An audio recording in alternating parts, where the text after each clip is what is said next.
Thank I was just sending you an email. I wasn't sure if we were on my Zoom or your Zoom. I think it's on my side. Fortunately, I was able to, wrap up the previous meeting in time, like 2, 3 minutes earlier. So that was a relief Oh, because good, good, good. I would run over, our time. So tell me, how's your day going so far? Oh, good, good. It's a nice Friday, so Okay, how about you? okay. Where are you based? I am in Queens, New York. Oh, nice, What about? nice. Yeah. I'm in Toronto, Canada. Oh, Toronto. I was just Yeah. speaking to somebody before you in Toronto. Oh, is that right? What a coincidence. Good manifestations going on. So, my name is Atif, as you already know, and I have this attention economy podcast. And coincidentally, that gentleman was also a mentor and into mentorship and coaching, Oh, interesting. such as yourself. And also, as you know, that we have come a long way from Tony Robbins or Dale Carnegie and all these people, and but the desire for human beings to connect with other human beings for improvement, whether it is self improvement, whether it is corporate improvement, professional improvement, vocational training, is always there. Carl Jung, watch his videos, audiobooks. Yeah. It's 100 years old and it's still Still relevant. right, still Yeah. relevant. Yes. Still, I mean, the it has overhauled the entire economic structure. However, still very prevailing. It shocks me the insights he gave about Ford and maintaining an empire and things like that is still so valid. However, with the advent of AI and Mr. GPT, my mentor and my go-to, uh, telehealth or Oh yeah. lawyer, attorney, is slowly becoming the AI. So the floor is yours. Tell me a little bit about yourself and your expertise, especially in context of social media, where the need for mentorship is extremely unique given the settings. Yeah, I mean, not so much on the social media side. I mean, I agree with you that AI is having a dramatic impact. My background, so I'm a recovering lawyer. I used to practice law in the Canadian equivalent of Wall Street. I've been an actor and a theater director. I've been a serial entrepreneur. I've been a college professor. So I've done a fair amount of things, but I've been coaching entrepreneurs for about 23 years now. Right. Um, and you know, your comments I think are really interesting about the time. There's timeless wisdom, Yes. and then there's application of timeless wisdom in contemporary circumstances. Right. And that's a big challenge. So I find like there's a lot of entrepreneurs who are coming into entrepreneurship new. Like most people go into it because of some personal passion or some technical expertise, but they haven't actually studied business.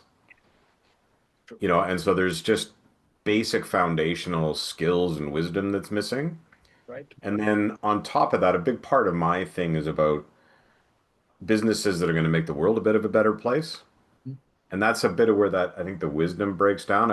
You ever see the comedian Jimmy Carr? I have, yes.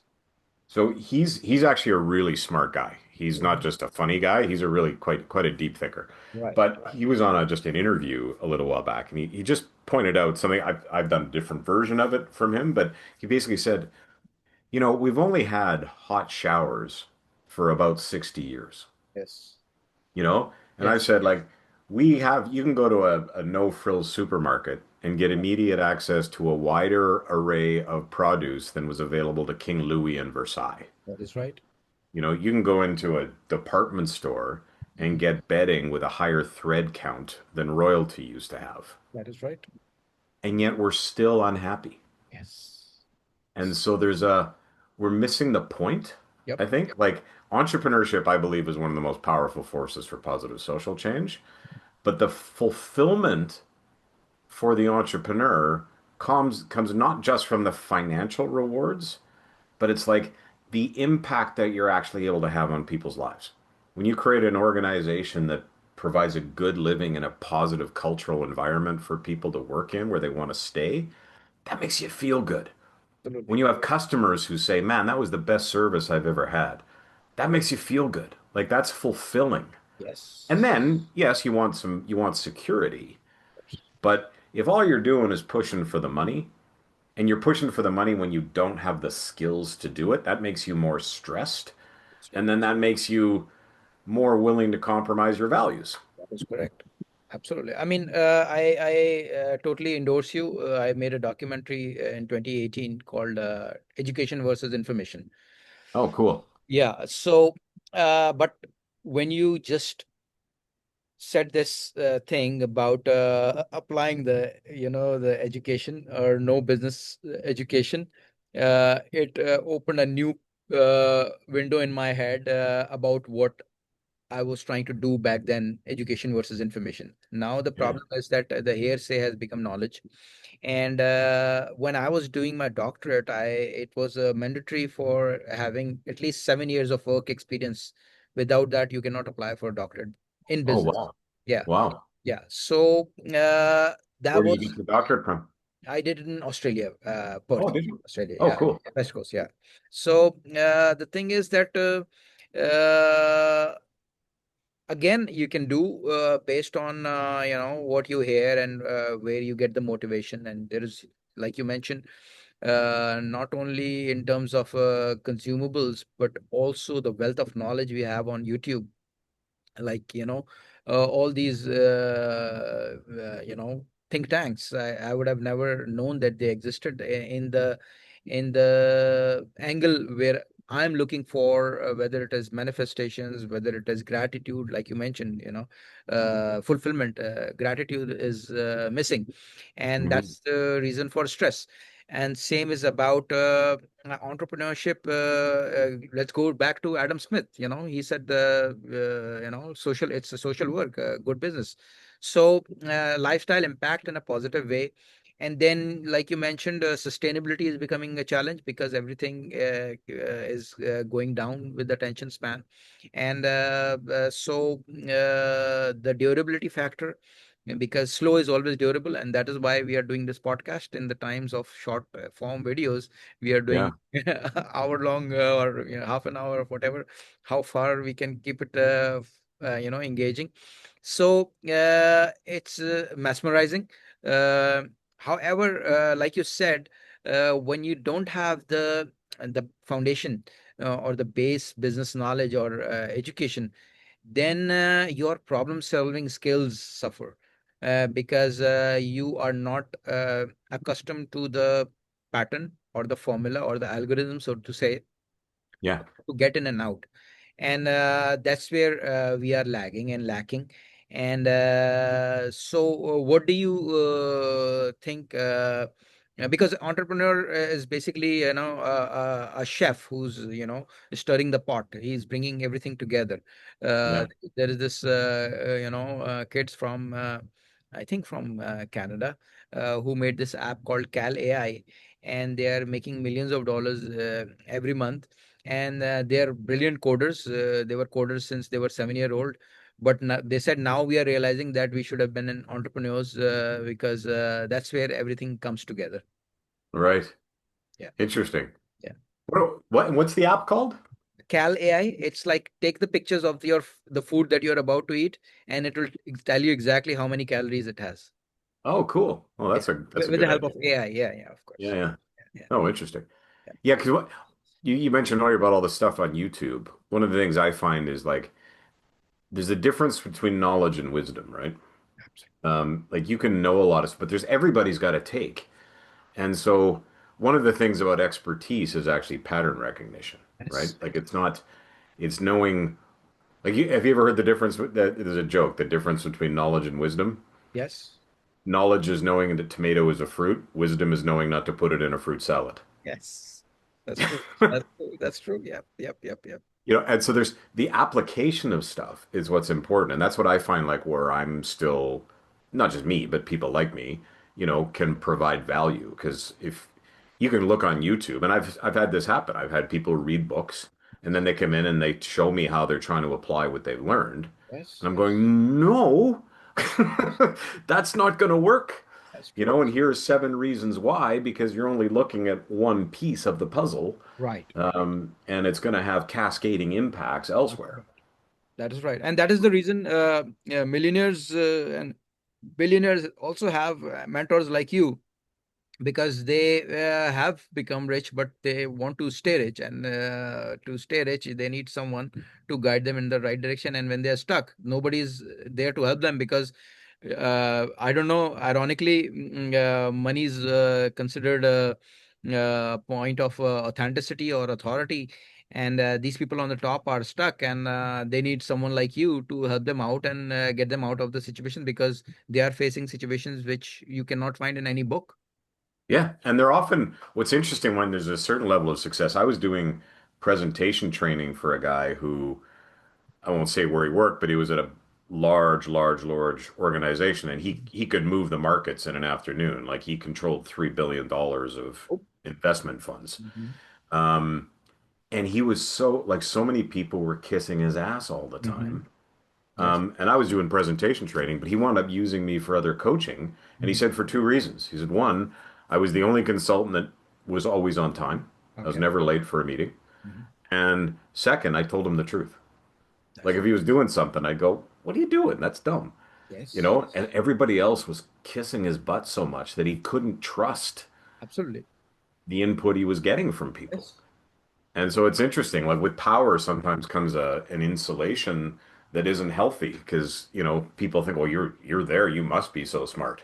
More importantly, Warren, the aspect of not being able to fail is also becomes really dangerous, because when you're failing, that's the learning curve. And if you go out of your comfort zone and you fail over and over again, because like at that level, there's not pretty much, people are kissing your ass, and you don't have much at your disposal to really acquire knowledge from.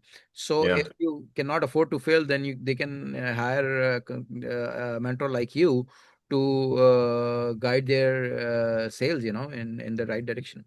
Yeah, yeah, and that's why there's certain I don't like all of them, but there's some venture capitalists I really like who their model is based on there's a certain percentage that fail, Hmm.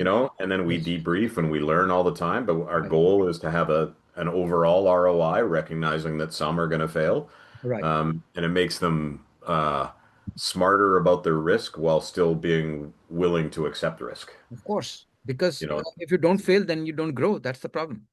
yeah, yeah. So failure is mandatory if you, especially when if what you're doing is your passion and it's a lifelong learning curve. So you keep on reinventing yourself. You mentioned about acting.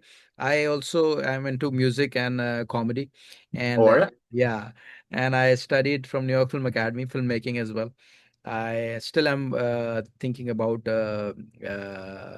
working on a film called About Time, about women in 1910 who tries to biohack her age, and ends up time traveling, and it comes into 2010 because her Oh, longevity. wow. That sounds funny. So she keeps on living like a vampire, and there are like flashbacks and time travel in that sense, that that we are, for example, people like Brian Johnson, they are working on immortal pills and things like that. Yeah.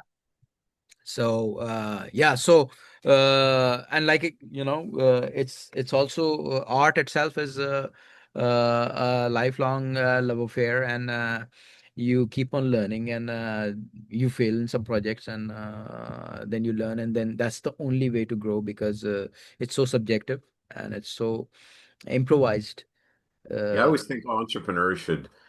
I did a conference years ago where I created it around entrepreneurship as entrepreneurs as artists. okay. And it's just a different way of characterizing, because if you think Uh-huh. of it in terms of there's a vision of something I want to create, and I have to marshal the skills, energy, and resources to actually bring into reality this thing Yeah. that's in my head, then it Absolutely. isn't just about making money anymore. It's Yes. about I've I've got a compulsion to create, Yes. you That's know, and that that's right. that then makes it again just more fulfilling and more fun, No, no, frankly. it's I totally agree with you because I have this song idea in my head, and I then bring it on record, and then I mix master it, and then I produce it. Same Nice. is about an app. Execution is key. You might have lots of ideas, but if you cannot integrate the navigation and the design into functionality, then it can become so the conversion factor is absolutely even in any art form, even in stand-up comedy. You have a bit, in your head, but telling a joke is a totally different beast. Oh God, yeah. Have you done stand up? I do stand-up, yeah, yeah, yeah. Do you? Yes. Oh my God. I played a stand-up comedian in a play. Wow. And so it wasn't my comedy, Uh-huh. it was like from the play. But I'll tell you, like we staged it, bare white bulb in That's front of an audience, that's just right. doing the thing, and I was like, holy crap. Like I'm an actor, I'm Yes. comfortable acting, but I was Yes. like, this would be brutal. Scary. Yes. Stand up. Because and I remember I had a buddy in law school back when I was before I became a lawyer, and Yeah. he was one of the funniest guys you'd ever meet Hmm. interpersonally, like just witty, right? Right. And so people are always like, "Oh man, you should be a stand-up comic. Oh man, you should be a stand-up comic." Right. So he tried to do stand-up comedy. Hmm. Brutal. Right. Was he Totally. good? No. No?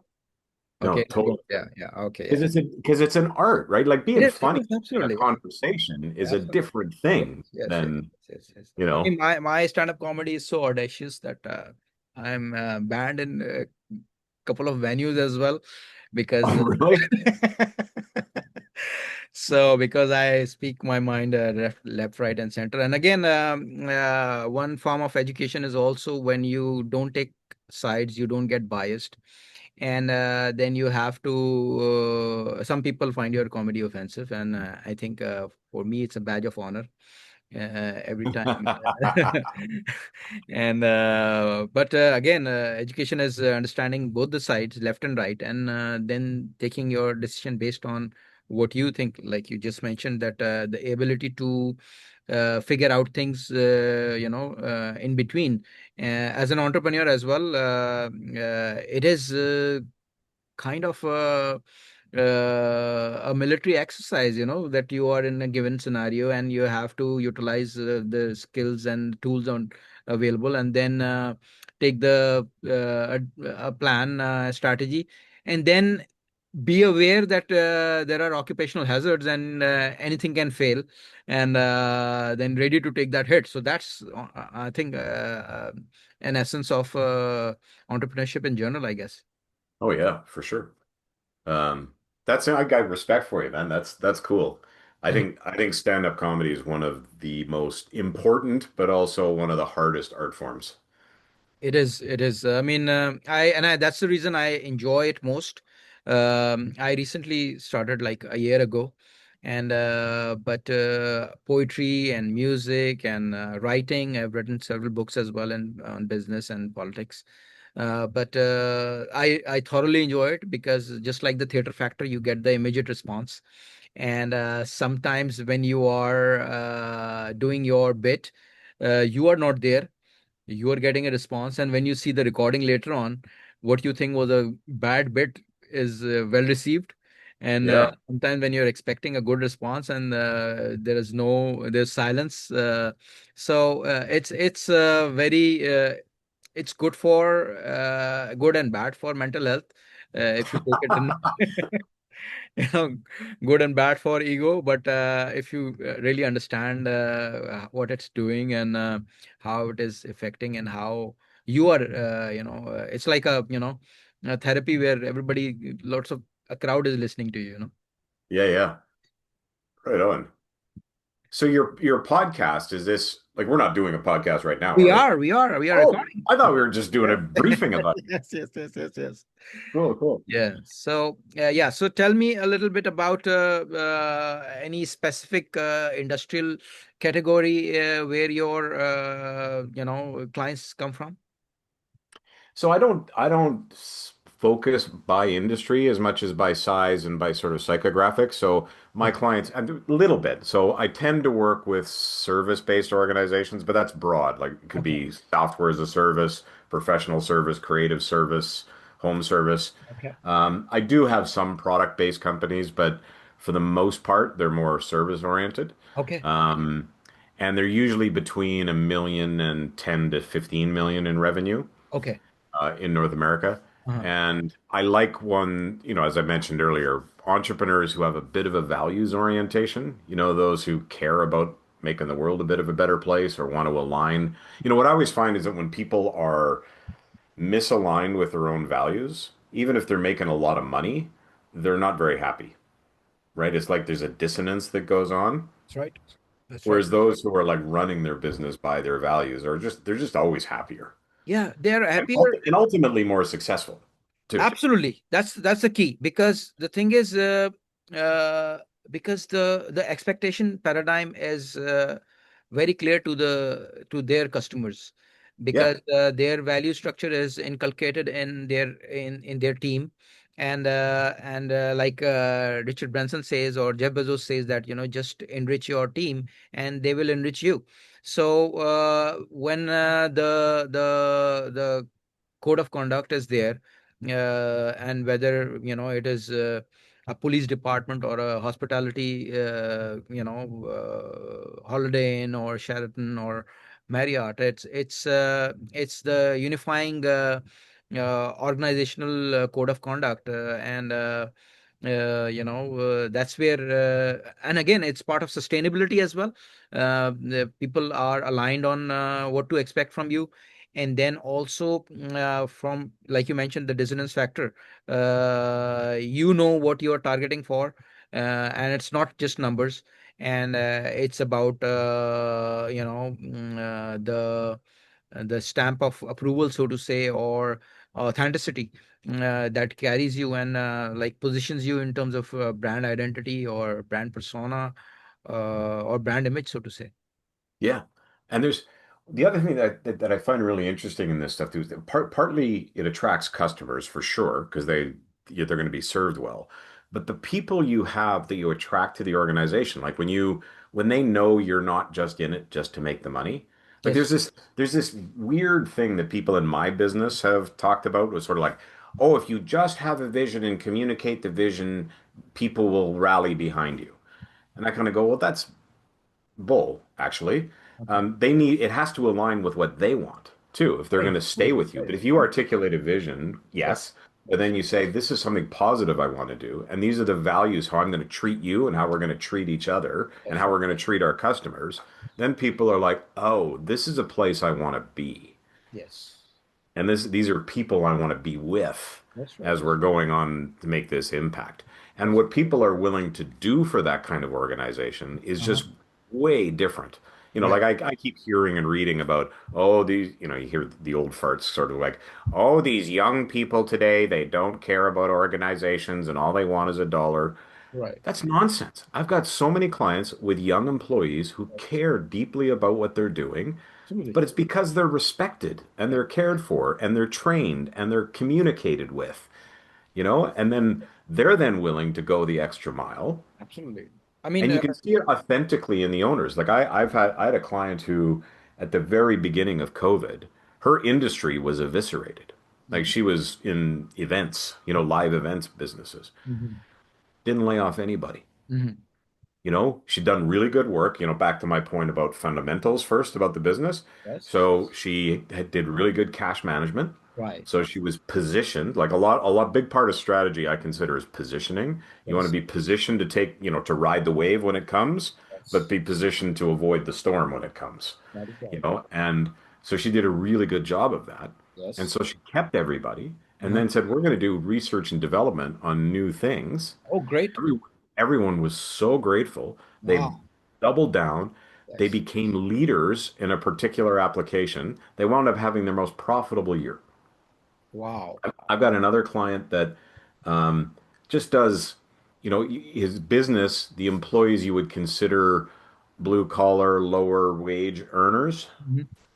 His dream is that everybody who works for him can afford a home.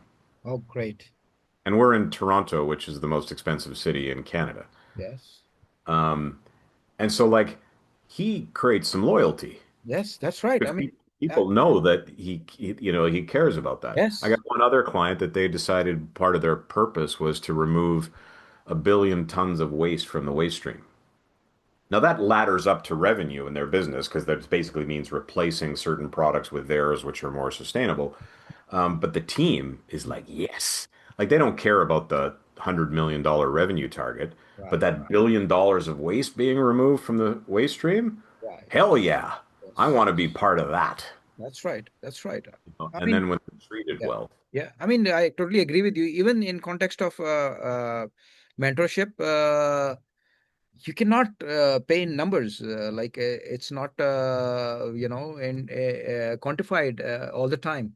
The value that you transfer in terms of knowledge can be invaluable.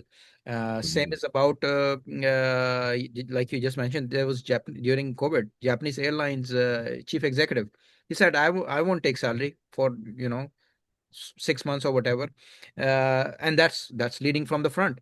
And again, the younger generation, I mean, I would say that they are the most culpable in the sense that they are living in the attention economy, in the likes and validation, and that's why they are usually accused of still living in their mom's basement. And and in context of social responsibility, they are much more aware, and they are much more they embrace the human aspect of conducting business, and they are more receptive to ideas where you're ready to make compromises, whether it is pay cuts, whether it is working remotely, whether it is diversity, and all these factors. hmm And I'll say one of the things I found when I was teaching at the college, one of the things I observed that was so encouraging, about I'm going to sound like an old man, but about younger folks, is I took a course on career development and turned it into a personal development class, essentially. And what I observed was these kids, they were 19 to 21 years old, were hungry for those kinds of conversations. Because I Yes. realized there was no place that they could have them, right? Like faith-based institutions had lost some sway. Schools felt uncomfortable talking about values. Um, Looking at political leadership, there just isn't coherent set of values being demonstrated. I don't care which political party you're in, just as a general proposition about leadership. And so there was no place to have those kinds of conversations. And Yes. so when I introduced them to this kind of stuff in the class, they were so hungry. And it isn't about me, it was just about the class. But there was a kid, he was the tough guy in this college, or Mm, a tough guy. And he mm. goes, yours is the only class I never skip. Right.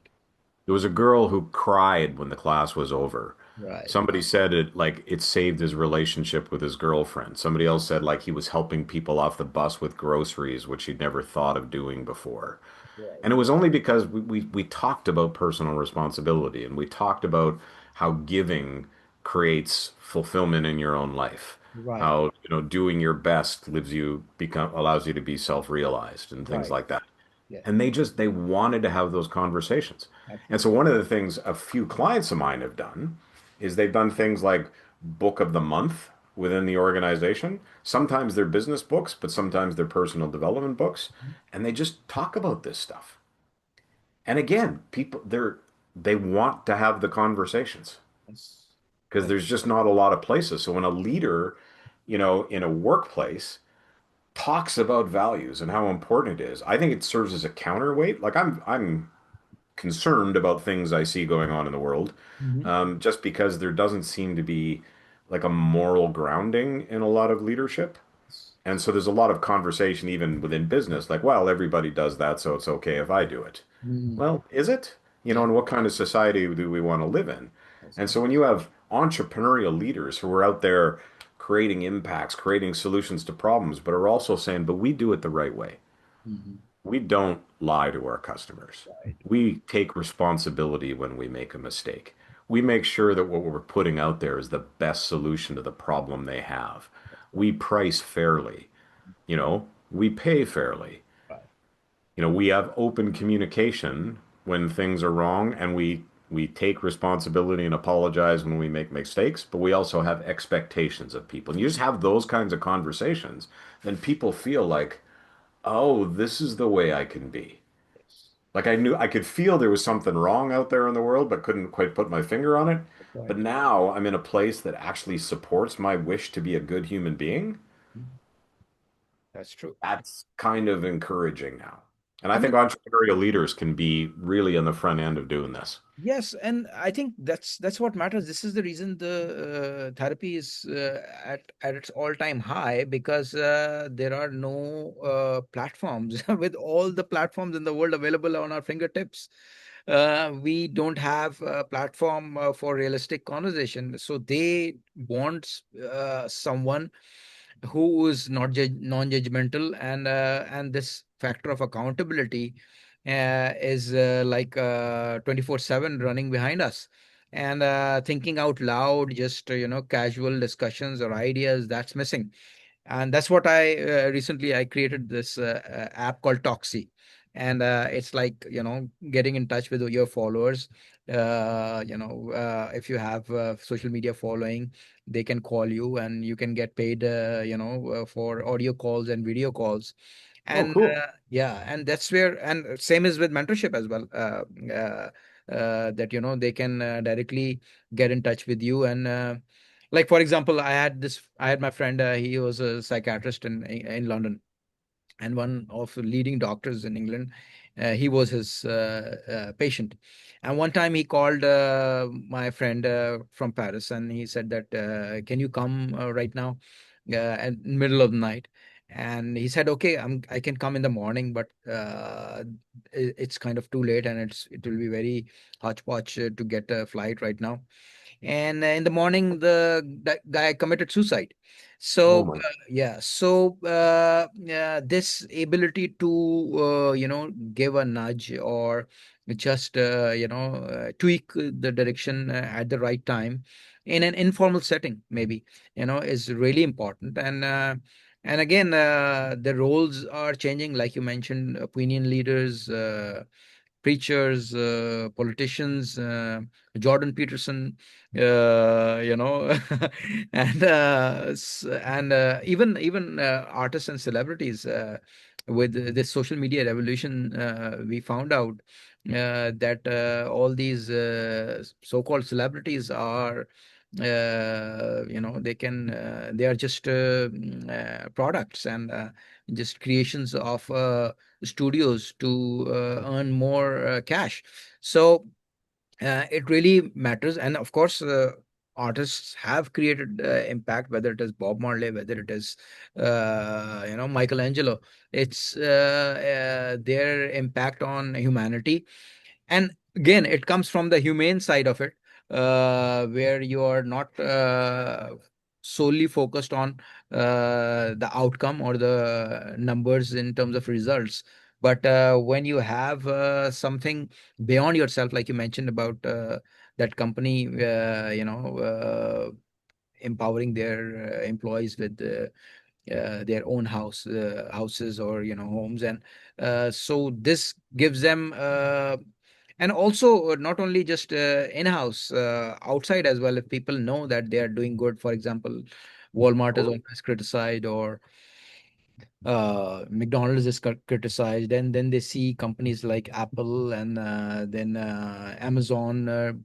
working conditions or Facebook, so to say. So these are the things that needs quick and immediate adjustments. Otherwise, you can miss the boat. And just to flip it on the other side, guys, I could imagine somebody listening to this going, "Oh, this all sounds all very touchy-feely, and how much is it going to cost me, and all that kind of thing."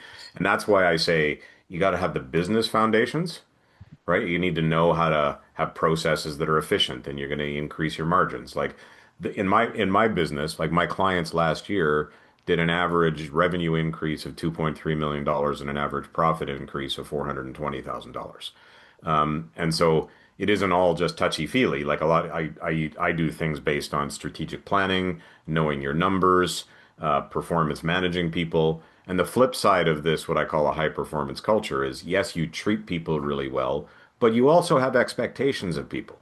Right. That's actually one of the other parts of fulfillment. Like this whole notion of, pursuit of happiness sounds all, oh, I should just, be able to do what I want to do and be happy. But that's not what produces happiness. Yes. You go all the way back to the Stoics, and it's like you are fulfilled by through struggle.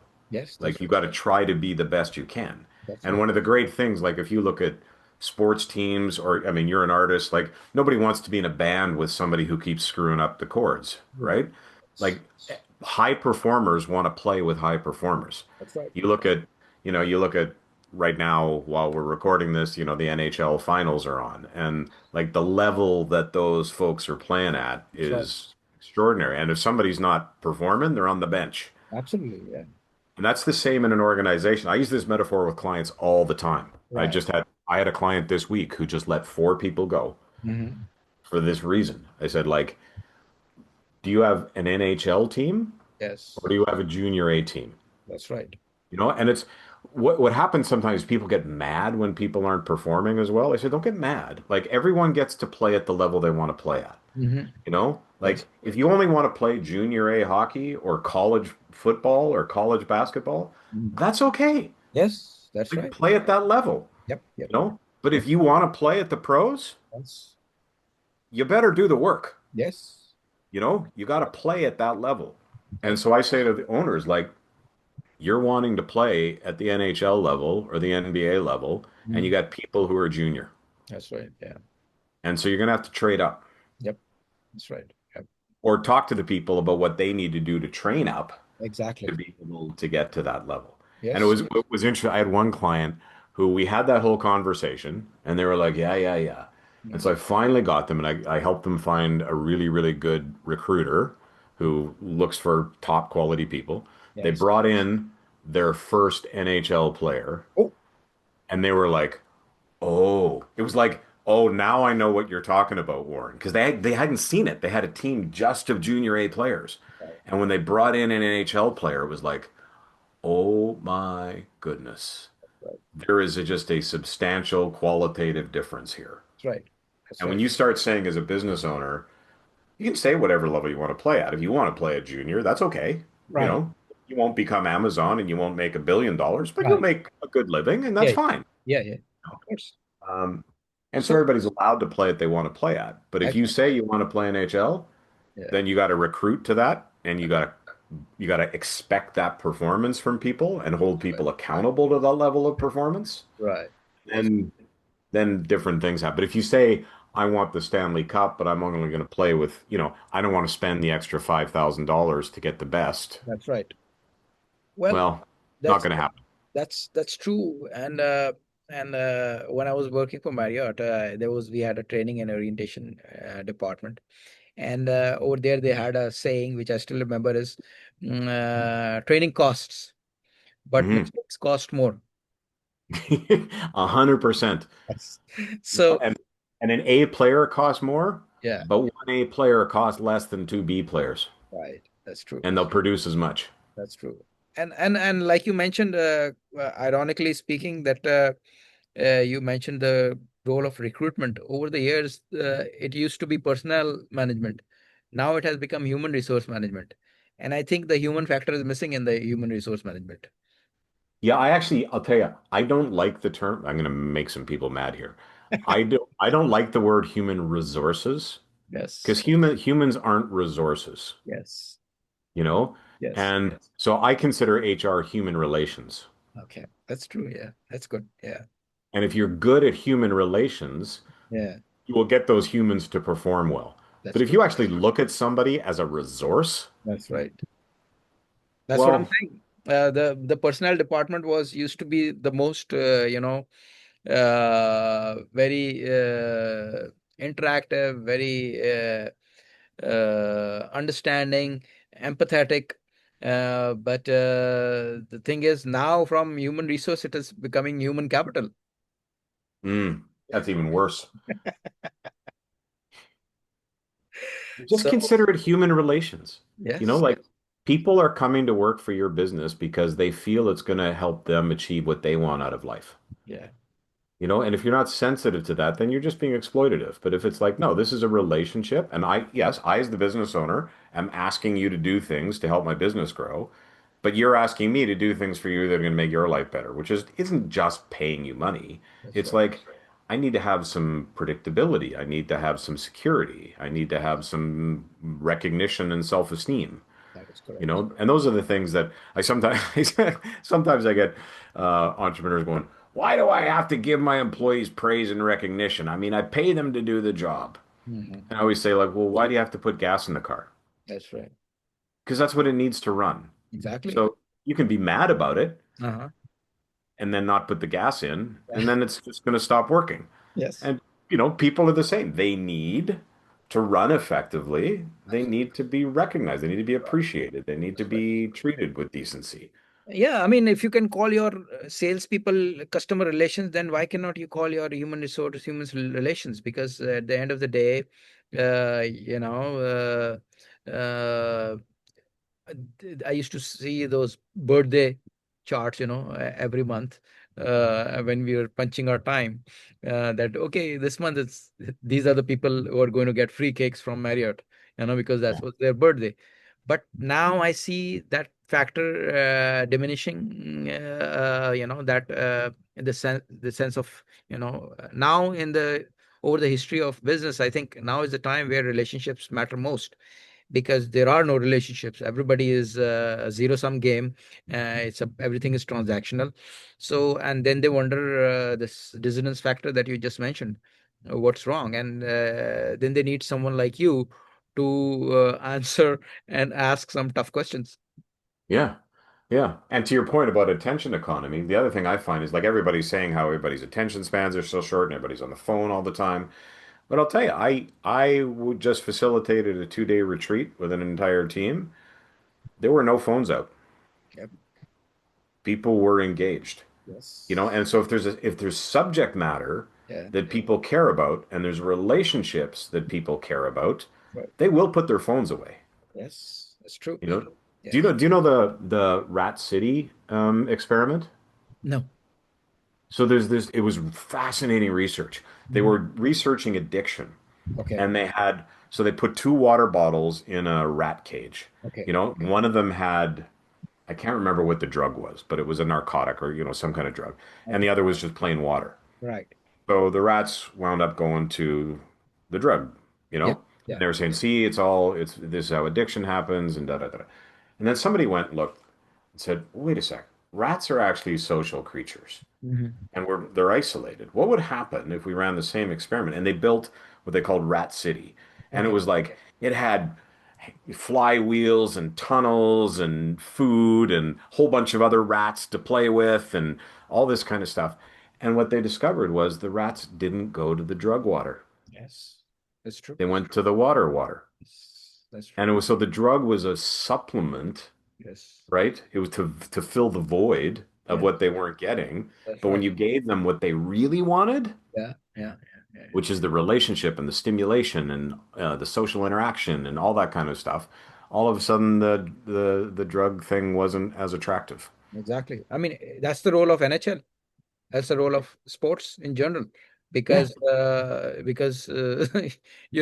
this athlete is young and he's gonna go old and he'll be replaced. But it's the aspect of social integration, going out, celebration, and the same rat city basically. You know. yeah. Yeah, very much. Yeah.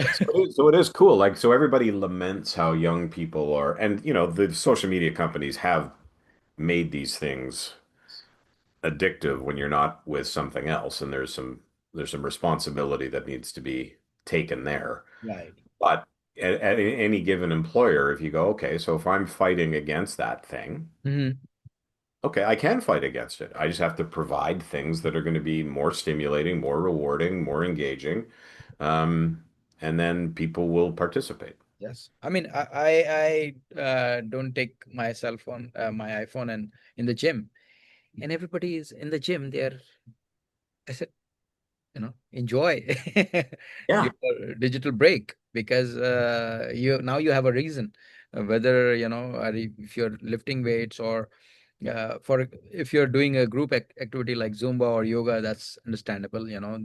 There's no possibility to carry and check the cell phone. Even then, people are, when they're drinking water, they're checking. So I just leave it in my car, and Yeah. yeah, and same is about sauna. My one time, couple of times I took it, my iPhone exploded, because of the heat. And Really? yeah, and people in jacuzzi or in a hot tub, they are texting. Although it's not allowed, because everybody is without clothes, and they have their own privacy. Even it's not allowed inside the locker, but and that's the reason there are no cameras there as well. But again, their addiction is, they cannot, I mean, I feel that human beings have vibrations, and they have Wi-Fi as well, and we should enjoy each other as well, and it's not necessary that we are always plunged in um, that dopamine hit. Yeah. Yeah, for sure. You get a better quality of dopamine just through Exactly. And regular agree with that. interaction. Yeah, yeah, yeah, yeah. So, Warren, thank you so much for your time. I think I took a lot of time, and Oh, I really enjoyed the conversation. It's fun. yes, I'd love yes. to see one of your stand-up routines because it's Or I will be really embarrassed. I don't. I go with a pseudonym, because it's Oh, do you? I because get it's, it. I yeah, get it. it's total PG material, I would say. So, but thank you so You know much what for. I love about just the thing about I know this isn't about business, but the thing I love about comedy, but I think it's a useful skill. Mm. What I love about comedians is that they see everything everybody else sees, but just from 2 degrees off center. Yes. And so they're able to find the absurdity in what everybody else accepts as normal. And I just think that's a great, um, and I think entrepreneurs are similar, but in a slightly different way. Like a good entrepreneur sees the way people are doing things and says, well, wait a sec, it doesn't have to be that way, right? I can see it being done differently. And so maybe that's one of the reasons I'm a big fan of stand-up comedy and entrepreneurship. It's that ability to just not take the norm as necessary, That is right. That's right. and to be able to point out the absurdity or to point out the opportunity and to Yes. see where there's Exactly. things that can Exactly. change. Thank you. Yeah, because that's what entrepreneurs do. They see the gap and they cash it. And Yeah, same as the comedian, there's mocking material everywhere. You just found some BS going around and make fun of it. That's it. yeah, yeah, totally. Yeah, it's very easy.